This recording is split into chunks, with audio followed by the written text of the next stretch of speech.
എലപ്പുള്ളിയിലെ വിവാദ മദ്യനിർമ്മാണശാല പദ്ധതിയിൽ LDF-നുള്ളിൽ അതൃപ്തി പുകയുന്നു.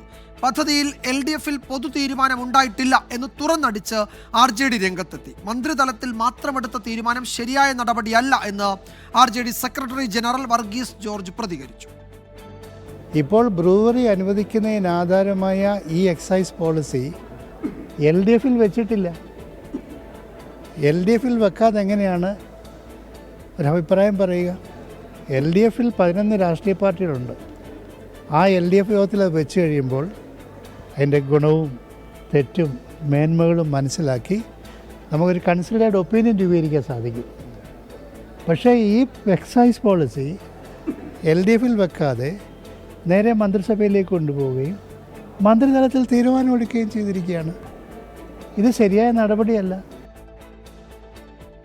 മദ്യനിർമ്മാണശാല പദ്ധതിയിൽ പുതിയ ആരോപണവുമായി പ്രതിപക്ഷ നേതാവ് VD സതീശൻ ഇന്ന് രംഗത്തെത്തി. പദ്ധതിയിലെ ഇടപാട് ഉറപ്പിക്കാൻ BRS നേതാവ് K കവിത കേരളത്തിലെത്തിയെന്നും എവിടെ താമസിച്ചുവെന്നത് അന്വേഷിക്കണമെന്നും VD സതീശൻ ആവശ്യപ്പെട്ടു.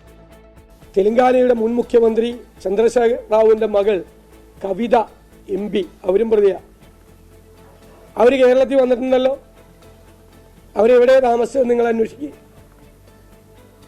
ഈ ഒയാസിസ് മദ്യ കമ്പനിക്ക് വേണ്ടിയിട്ടാണ് അവർ കേരളത്തിൽ വന്നതും കേരളത്തിലെ ആളുകളുമായിട്ടും സംസാരിച്ചത്, ഗവൺമെൻറ്റുമായിട്ട് സംസാരിച്ചത്. ഇതിൻ്റെ പിന്നിൽ ഒരുപാട് ദുരൂഹമായ ഇടപാടുകൾ നടന്നിട്ടുണ്ട് എന്നത് സത്യമാണ്. തിരുവനന്തപുരത്ത് നിന്ന് R ശ്രീജിത്ത് വിശദാംശങ്ങളുമായി ചേരുന്നു. ശ്രീജിത്ത്, ഇതിൽ CPIക്ക് പിന്നാലെ ഇപ്പോൾ RJD കൂടി മുന്നണിക്കകത്ത് ഇക്കാര്യത്തിൽ വലിയ എതിർപ്പ് ഉന്നയിക്കുകയാണ്. ഉറപ്പായും LDF-ന് ഇത് ചർച്ച ചെയ്യേണ്ടി വരും. അടുത്ത LDF യോഗത്തിൽ ഇത് ഉന്നയിക്കുമെന്ന് നേരത്തെ CPI വ്യക്തമാക്കിയതാണ്. അപ്പോൾ സർക്കാരിന് കുറെ കൂടി CPM ഈ വിഷയത്തിൽ പ്രതിരോധത്തിലാവുകയാണല്ലേ?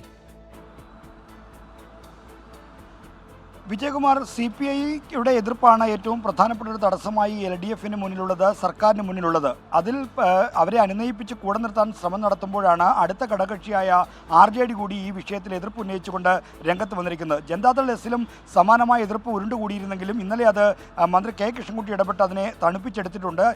JDS സർക്കാരിന് ഈ കാര്യത്തിൽ പിന്തുണ പ്രഖ്യാപിക്കുകയാണ് ഇപ്പോൾ ഉണ്ടായിരിക്കുന്നത്. എന്നാൽ RJD ആകട്ടെ ഇത് മുന്നണിയിൽ ചർച്ച ചെയ്യാത്ത മദ്യനയമാണ് എന്ന ഗുരുതരമായ ആരോപണമാണ് ഉന്നയിക്കുന്നത്. 2022-23 സാമ്പത്തിക വർഷത്തെ മദ്യനയത്തിലാണ് സംസ്ഥാനത്തെ ഡിസ്റ്റിലറികൾ തുടങ്ങാൻ അനുമതി നൽകിക്കൊണ്ടുള്ള തീരുമാനം വന്നിരിക്കുന്നത്. ആ മദ്യനയം LDF-ൽ ചർച്ച ചെയ്തില്ല എന്ന ആക്ഷേപമാണോ RJD ഉന്നയിക്കുന്നതെന്ന് വ്യക്തമാക്കേണ്ടതുണ്ട്. എന്തായാലും മുന്നണിയിൽ ഇക്കാര്യം ചർച്ച ചെയ്തില്ല. അടുത്ത മുന്നണി യോഗത്തിൽ ഇക്കാര്യം പറയുമെന്നാണ് RJD secretary general Varghese George പറയുന്നത്. അതുകൊണ്ട് തന്നെ വിഷയം ഇടതുമുന്നണിക്കകത്ത് ഭരണമുന്നണിക്കകത്ത് ഒരു പ്രധാനപ്പെട്ട പ്രശ്നമായി മാറുന്നു. എന്നാൽ പ്രതിപക്ഷമാകട്ടെ ആരോപണങ്ങൾ ആവർത്തിക്കുകയാണ്. ആരോപണത്തിൻ്റെ കുന്തമുന മുഖ്യമന്ത്രിയിലേക്ക് നീട്ടുന്നതിൻ്റെ സൂചനയാണ് പ്രതിപക്ഷ നേതാവ് VD സതീശൻ ഈ കാര്യത്തിൽ BRS നേതാവ് ചന്ദ്രശേഖർ റാവുവിൻ്റെ മകൾ കവിതയുമായി ബന്ധപ്പെടുത്തിയ ആരോപണം ഉന്നയിച്ചിരിക്കുന്നത്. നേരത്തെ നിയമസഭയുടെ അകത്ത് മുൻ പ്രതിപക്ഷ നേതാവ് രമേശ് ചെന്നിത്തല ആരോപണം ഉന്നയിക്കുമ്പോൾ ഈ കാര്യം പറഞ്ഞിരുന്നില്ല. എന്നാൽ അന്ന് തന്നെ പുറത്തു നടത്തിയ വാർത്താ സമ്മേളനത്തിൽ തെലങ്കാനയിലെ മുൻ മുഖ്യമന്ത്രിയും കേരളത്തിലെ ആളുകളുമായുള്ള ബന്ധമാണ് ഈ പ്ലാനിന് അനുമതി നൽകുന്നതിലേക്ക് നയിച്ചത് എന്ന തരത്തിലുള്ള ആക്ഷേപങ്ങൾ ഉന്നയിച്ചിരുന്നു. അതിൻ്റെ ആവർത്തനമായി വേണം ഇപ്പോൾ VD സതീശൻ്റെ പ്രതികരണത്തെ കാണാൻ.